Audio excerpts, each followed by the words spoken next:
মুমাইয়া মানহাজ কি, তাদের অনিষ্ট থেকে বাঁচার জন্য আমাদের করণীয় কি? মুমাইয়া মানহাজ হচ্ছে এটা, কিছু যদি কোনো বলা হয় যে আকিদার ব্যাপারে কথা বলেন না কেন, তখন বলবো যে আকিদা অনেক ভেজাল তৈরি করে, আকিদার কারণে ভাগ হয়ে যাচ্ছে, মানুষের মধ্যে ঐক্যের দরকার, এই সমস্ত মানুষের সমস্যা, এই সমাজের মানুষের আরও ঐক্য দরকার, মুসলিম সমাজের ঐক্য দরকার এখন যে বিপদে আছি আমরা।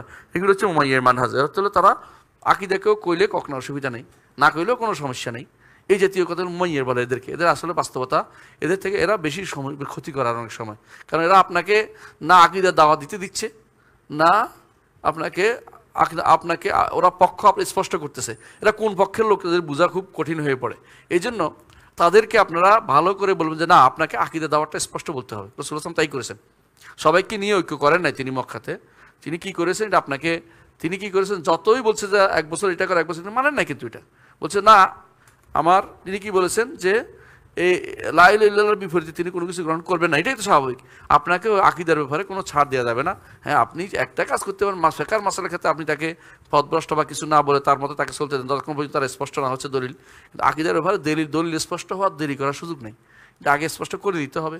এটা সুযোগ যদি দেওয়া হয় তো মানুষ কাফের থেকে বলে আমার এখানে স্পষ্ট হচ্ছে না, কিয়ামত পর্যন্ত স্পষ্ট হইবে না।